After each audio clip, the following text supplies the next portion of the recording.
ক্ষমতায় থাকি ওই ফেরাউনরা মরছে কেমনে? আল্লাহ পানির নিচে লোহিত সাগরে ডুবাইয়া ডুবাইয়া সুবাইয়া সুবাইয়া করে মারছে। কথা ঠিক কিনা? নমরুদ কি ক্ষমতার মালিক ছিল না? নমরুদ কি ক্ষমতার মালিক ছিল না? সেই ক্ষমতার মধ্যেই ইজ্জত সম্মান থাকতো। ক্ষমতা দ্বারা মানুষ সম্মানী হতো।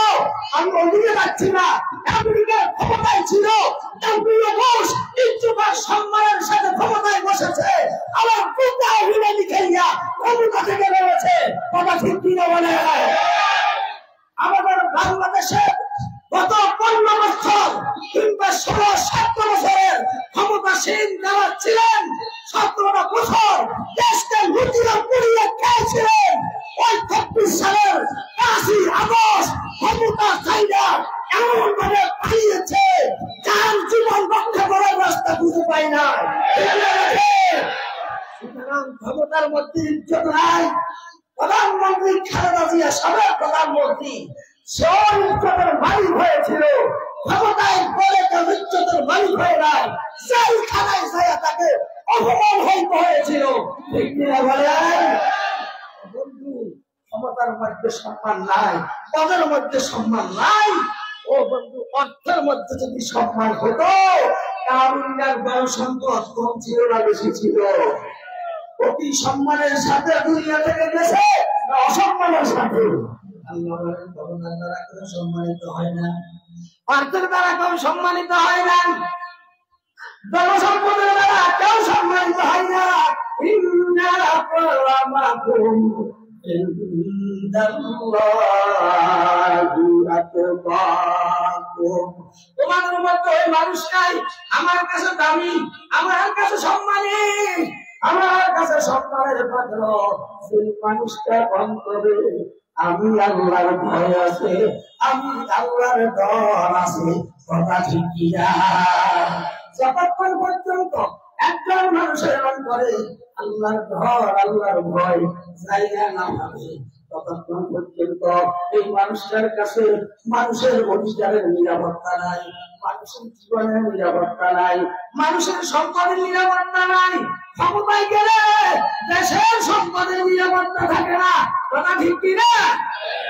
বন্ধু, যার করে আল্লাহর ভয় আছে ওই মানুষটা আল্লাহর ভয়ে আল্লাহর আদালতে দাঁড়াইতে হবে। সে আল্লাহর ভয়ে মানুষের অধিকার হরণ করতে পারে না, রাষ্ট্রীয় সম্পদ লুণ্ঠন করতে পারে না, কথায় শুরু করে আল্লাহ করতে পারে না। যখনই সে গুনাহ করতে যায়, যখনই সে আল্লাহ নাফরমানি করতে যায়, তখন তার অন্তরে জাগে কেউ দেখে না এই মুহূর্তে আমার সাথে কে আছে। আর কে আছে? ইন্নাল্লাহ সামিউন বাসীর। পৃথিবীর কেউ দেখে না, আল্লাহ দেখে। একদিন আল্লাহর আদালতের সামনে দাঁড়ায়া আমাকে আসামি খুঁজে দাঁড়াইতে হবে। সেদিন আল্লাহর আদালতে দাঁড়ায়া আমি কি জবাব দেব? আল্লাহর ভয়ে কখনো আল্লাহর বান্দা নাফরমানি করতে পারে না। আর সেই মানুষটা আল্লাহর ভয়ে অন্তরে জায়গা দিয়া গুনাহ থেকে নিজেকে মুক্ত রাখে, অন্যায় থেকে নিজেকে মুক্ত রাখে, ওই মানুষটা ক্ষমতার মালিক হোক, রাষ্ট্রীয় ক্ষমতাবান হোক, সাধারণ মানুষ হোক, আল্লাহর কাছে দাবি হইয়া যায়। কথা ঠিক কিনা?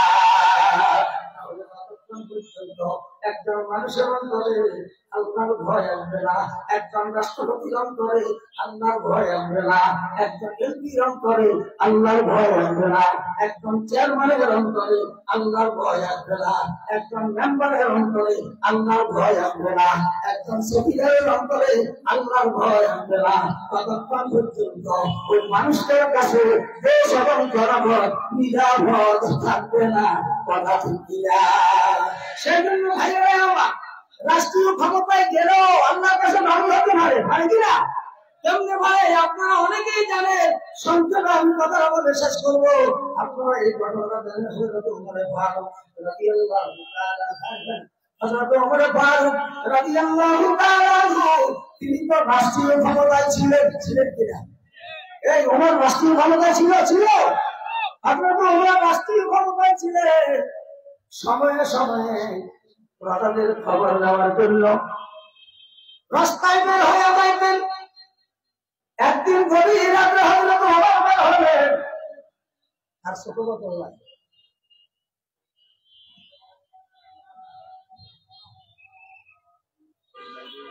সোয়া 7টায় নামাজ হবে, আমরা তো উঠবো না, কত সাথে বসি।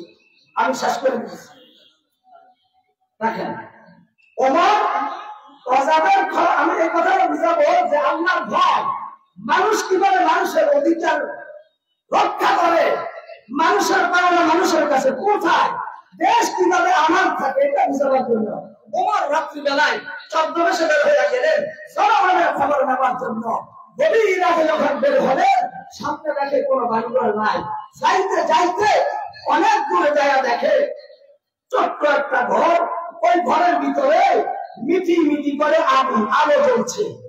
একটা মহিলা চুলের উপরে পাতিল বসায়া কি যেন রান্না করতেছে। ওমর তো পরিষেদের নাই, ওমর জায়গা ঢুকলেন আর বললেন, হে মহিলা, তুমি এত রাত্রে কি করো? বলে, বাবা তুমি কে, তোমার শুনি না।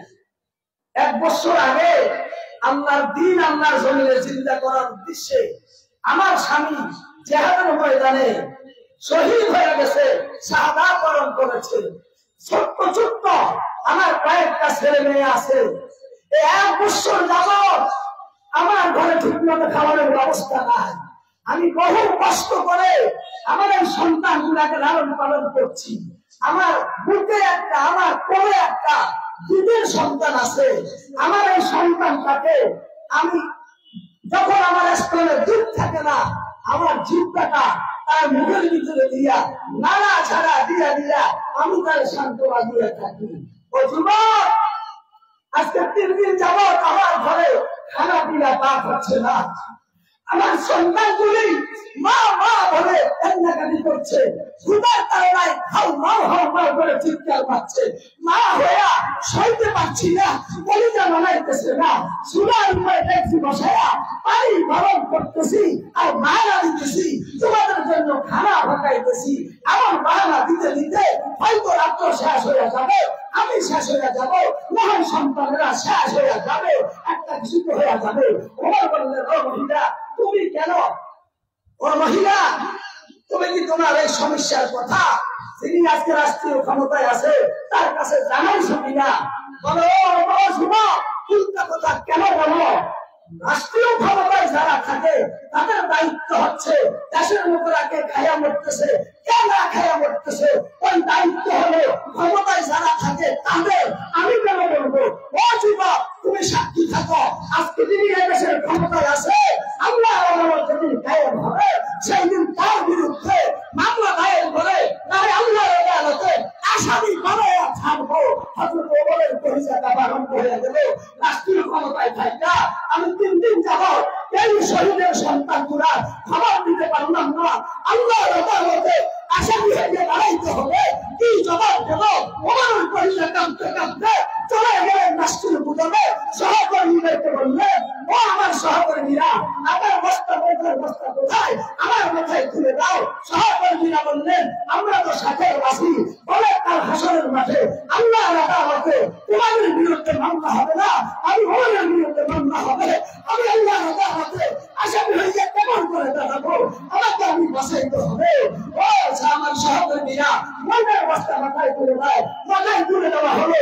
পুরীর মতো গভীর রাতে ওমর এই মহিলার বস্তা নিয়া ওই মহিলার বাড়িতে পৌঁছালেন, নিজ হাতে খানা পাকাইয়া দিলেন আর বললেন, খাও, আগামী শুক্রবারে চলে যাবে মসজিদে নববীতে, যে আজকে দেশের ক্ষমতায় আছে তার বিচার করা হবে। মহিলাটি খাইলো। লম্বা কথা শেষ করে দিতেছি। জুমার দিন এসে গেল। জুমার নামাজের পর হযরত ওমর ফারুক রাদিয়াল্লাহু তাআলা আনহু ঘোষণা দিলেন, ও আল্লাহর নবীর সাহাবীরা, আজকে মারাত্মক একজন বড় ধরনের আসামি ধরা পড়েছে, তার বিচার করা হবে। সাহাবায়ে কেরাম চিন্তায় পড়ে গেলেন, ওমরের হাতে ধরা পড়লে তো ওই মানুষটার বাঁচার উপায় নাই, তার বিরুদ্ধে আমি আজকে এই মামলাটা হলো।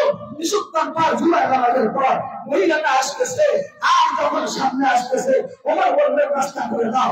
রাস্তা করে দেওয়া হলো।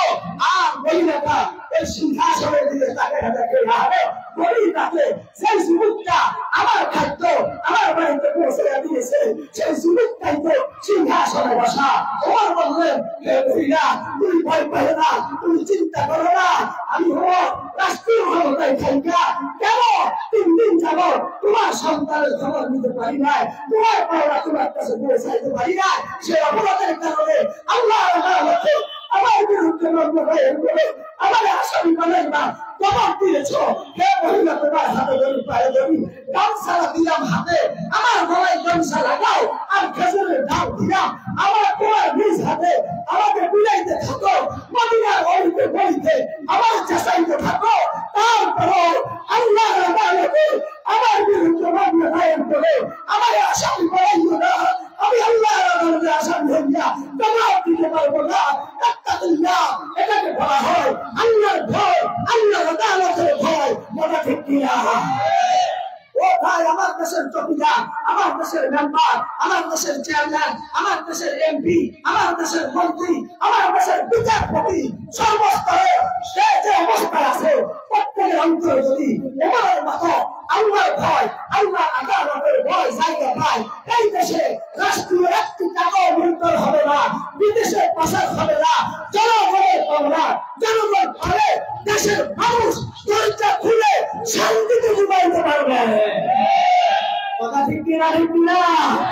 সুতরাং আমরা চাই যে দেশে আগামীতে যারা ক্ষমতায় আসে, আল্লাহ যেন সেই যাদের অন্তরে আল্লাহর ভয় আছে, যারা পরকালকে ভয় করে, আল্লাহর আদালতকে ভয় করে, আল্লাহ যেন দেশের ক্ষমতায় সেই মানুষগুলাকে এদেশের জন্য কবুল করে। বলেন আমিন। একজন মানুষ আল্লাহর কাছে দামি হতে হলে আল্লাহ বলেন ইন্না আকরামাকুম ইনদাল্লাহি আতকাকুম। যার অন্তরে আমি আল্লাহর ভয় আছে, আমার ভয় গুনাহ থেকে বাঁচে, এই মানুষটাই হলো আমার কাছে দামি, আমার কাছে সম্মানী। আল্লাহর ভয়, আল্লাহর আদালতের ভয় অন্তরে জায়গা দিয়া সকল গুনাহ থেকে বেঁচে থাকার তৌফিক দান করুন। 2 মিনিট, একটু 2 মিনিট সবাই সাথে মসজিদে এখানে জমা হবে না, এখানে জমা হবে না, এখানেও জমা হবে। আমি 2 মিনিট কষ্ট করে দেবো। কোথায়? মাঠে 7:30টায় জমা হবে, অসুবিধা হবে? মাঠে 7:30টায় জমা হবে, সময় কম, আগে যদি দিলে ভালো। কেউ উঠবো না আমরা। মোহতারাম হাজিরিন, আজকে এখানে বসা আছি, কালকে হয়তো এই সময় আর আমি দুনিয়ায় নাই, আপনি নাই। কথা ঠিক কি না? আমার সাথে একটু কথা বলেন, ঠিক না? লাগে ও বন্ধু, আল্লাহর আদালতে কি নিয়ে উঠবো? ক্ষমতার বাহাদুরিও চলবে না, অর্থের বাহাদুরিও চলবে না, জায়গা জমির বাহাদুরিও সেখানে চলবে না। সেখানে দেখতে তোমার জীবনের ন্যায় কতটুকু আছে, পুঁজি কতটুকু আছে। আমি সংক্ষেপে বলবো, এই মাহফিলটা আয়োজন করতে যায় আমরা ভালোভাবে কারোর কাছ থেকে টাকা পয়সা কালেকশন করি নাই, ছায়া ছায়া খাস খাস। এরপরও এই মাহফিলের খরচের এখনো শর্ট রয়েছে, এখনো কিছু দান আছে। আমি আপনাদের সামনে আরজ করবো, যে যতটুকু পারে বিসমিল্লাহ বলে পকেটে হাত দিবেন। ভলান্টিয়াররা একটু, আপনারা ভলান্টিয়ার যারা আছেন, মুজাহিদ কর্মী যারা আছেন মাঠে নামে, প্রত্যেকে বিসমিল্লাহ বলে একটু হাত দিবেন। স্বেচ্ছাসেবক ভাইরা, স্বেচ্ছাসেবক ভাইরা একটু ভিতরে ঢুকেন, ভিতরে ঢুকেন। যে যতটুকু সম্ভব প্রত্যেকে বিসমিল্লাহ পড়ে পকেটে একটু হাতটা ঢুকান, আর বিসমিল্লাহ পড়ে সবাই শরীর হওয়ার চেষ্টা করেন।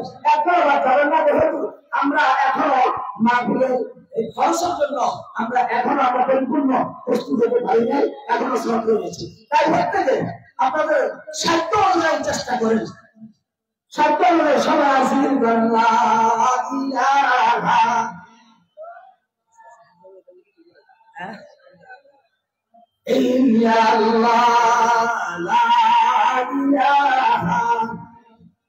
শেষ রাস্তা যারা আছে আপনারা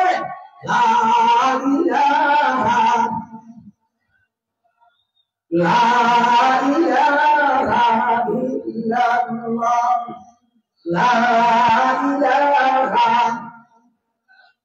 لا إله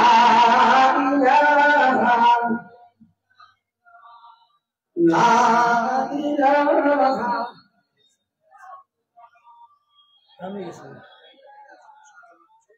Santos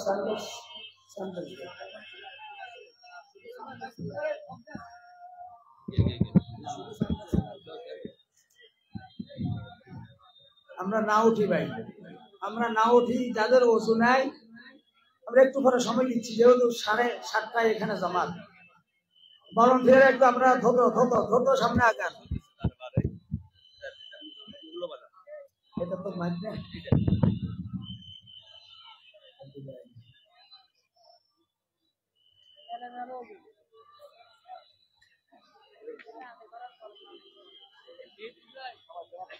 যাদের রুজু আছে আমরা নামাজের কাতারে বসে যাই